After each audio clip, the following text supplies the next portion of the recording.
Europe کا ایک انگریز بغداد آیا. اس زمانے میں جب بغداد میں سیکولرائزم وقت تھا، اسلام لوگوں کی زندگی میں چلتا پھرتا نمونہ تھا، تو وہ اس نیت کے ساتھ آیا کہ دیکھو مسلمان کیسے ہوتے ہیں اور اسلام کیسا ہوتا ہے. چنانچہ وہ بغداد کی گلیوں میں گھومتا رہا پھرتا رہا. اس کو سیونگ بنانے کی ضرورت تھی، چہرہ صاف کرنے کی ضرورت تھی.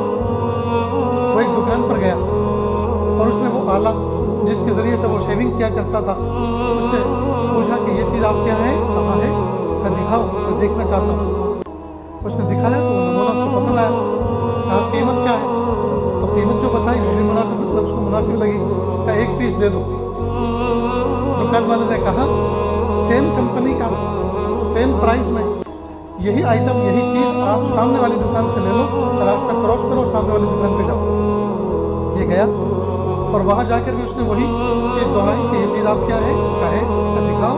اس نے دکھایا تو وہی جو پہلی دکان پہ دیکھی. کہا قیمت بھی وہی جو پہلی دکان پہ تھی. ایک پیس دے دو. اس نے دے دیا، اس نے پے کر دیا، پیسے دے دیے. وہ لے کر پھر پہلے والی دکان پر آیا اور کہا کیا آپ کے پاس جو چیز میں نے دیکھی تھی خریدنے کے لیے، آپ کے پاس وہ سنگل پیس تھا، نمونے کا پیس تھا اور زیادہ نہیں تھا بیچنے کے لیے؟ کہ نہیں ہے میرے پاس. کہ پھر آپ نے مجھے کیوں نہیں بیچا؟ کہ اصل میں صبح سے اب تک میرے یہاں آدھا دن ہونے آیا ہے، اب تک میرے یہاں کئی گاہک آ چکے ہیں، لیکن سامنے والی دکان کو میں دیکھ رہا ہوں صبح سے اب تک اس کے یہاں کوئی گاہک نہیں آیا. اگر آدھا دن اور اسی طرح سے بیت گیا تو آج اس کا چولہا ٹھنڈا رہ جائے گا، آج اس کے بچے بھوکے سو جائیں گے. میں نے سوچا ایک کسٹمر، ایک گاہک اس کو بھی میں دے دوں. وہ بڑا حیران ہوا کہ یہ لوگ ایک دوسرے کے اتنے خیر خواہ ہیں. کہ یہ آپ نے کیسے سیکھا؟ کہ ہمارے دین کی یہ تعلیم ہے، الدین النصیحہ، دین سراپا خیر خواہی کا نام ہے. تو ہمارے یہاں خیر خواہی تو ہمارے دین میں داخل ہے. ایک دوسرے کی خیر خواہی کرنا چاہیے اور اس سے برکت آتی ہے. بڑا حیران ہوا. پھر وہ گھومتا رہا، لوگوں کو چلتے پھرتے دیکھتا رہا، اس کے لوگوں کے انداز پر غور کرتا رہا.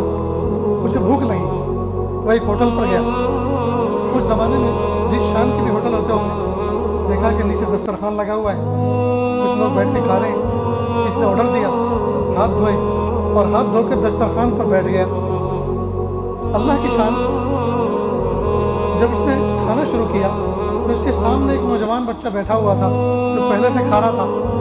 تو وہ اس کو دیکھتا تھا غور سے، اور جب اس کی نظر اس سے چار ہوتی تو وہ اپنی نظر جھکا لیتا. خیر وہ پہلے سے کھا رہا تھا